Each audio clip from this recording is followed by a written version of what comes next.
Hello, everyone. Welcome to Empower. Welcome to Pipelines, Basics, and Navigation. I'm Jacob MacIntyre, a Senior Manager in Customer Success here at QuickBase. This session is going to go over a real quick tour of just the basics and how to navigate around to get you started in pipelines. We're going to look at the My Pipelines page, the My Preferences piece within the My Pipelines page, and then the anatomy of a pipeline. To get you started, we'll get into pipelines here. This is how you start off in pipelines at the My Pipelines page. This will show a list of all of your pipelines. So here I've got CRM Bot and my Rube Goldberg. These are the names of my pipelines, and you can see the icons here are the channels within those pipelines that are used.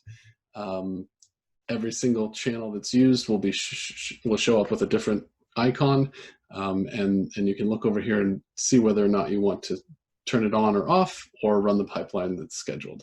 The difference, and you can see these are slightly different here. This one's off because I don't have it turned on, and it fires based on a trigger.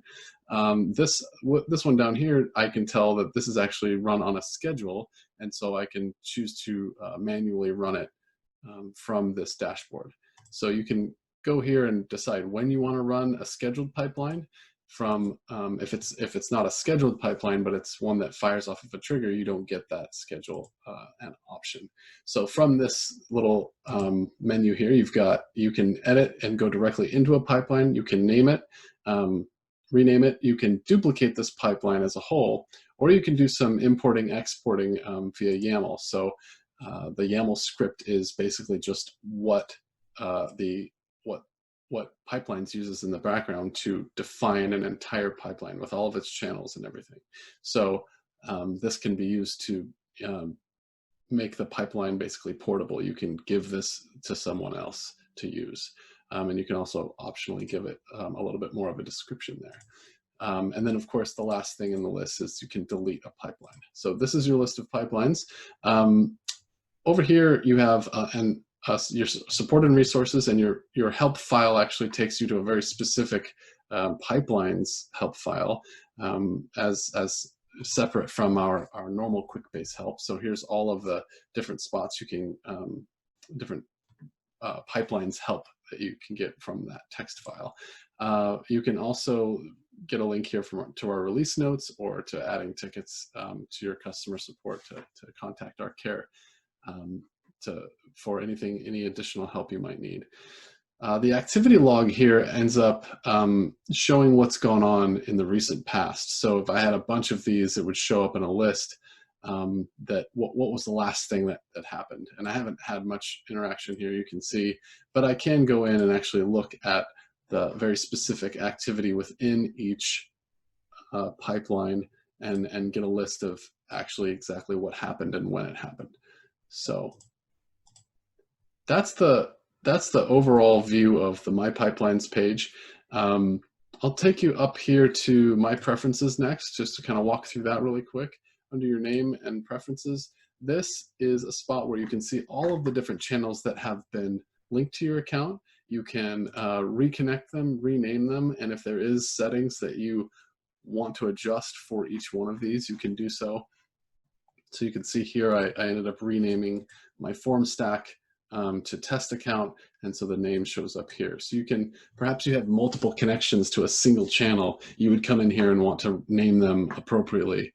Perhaps they're actually accessing different parts of that channel.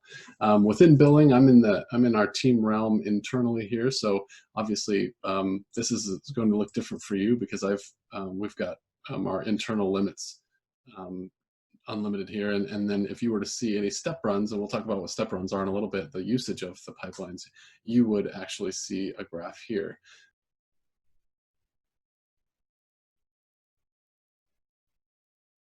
Okay, so let's start from a brand new pipeline to take a look at, as we talked about earlier, the anatomy of a pipeline. So this is what you start with at the very beginning when you just start a brand new pipeline.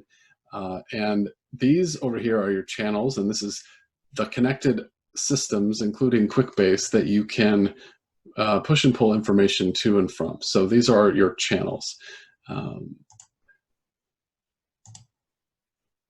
once you start building this pipeline, once you go from a blank canvas into actually connecting up your channels, you'll see that pipeline starts to put letters here in terms of the steps, basically labeling each one of these. So A is the trigger. So when a record is created in QuickBase, then go do the next thing, B. B, go search records in QuickBase, and so on and so forth. And so this whole entire set right here is considered a pipeline.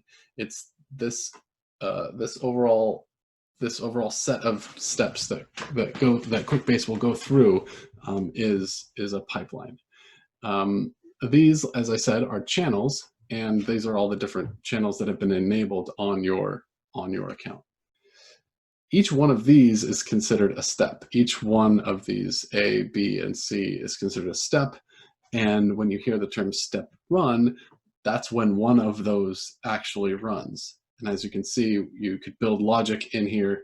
And as you'll see later in other enablement sessions, you can build logic that certain steps may be used and certain other steps may not be. So you have some conditional logic to say, this step is used under these circumstances, but otherwise skip it.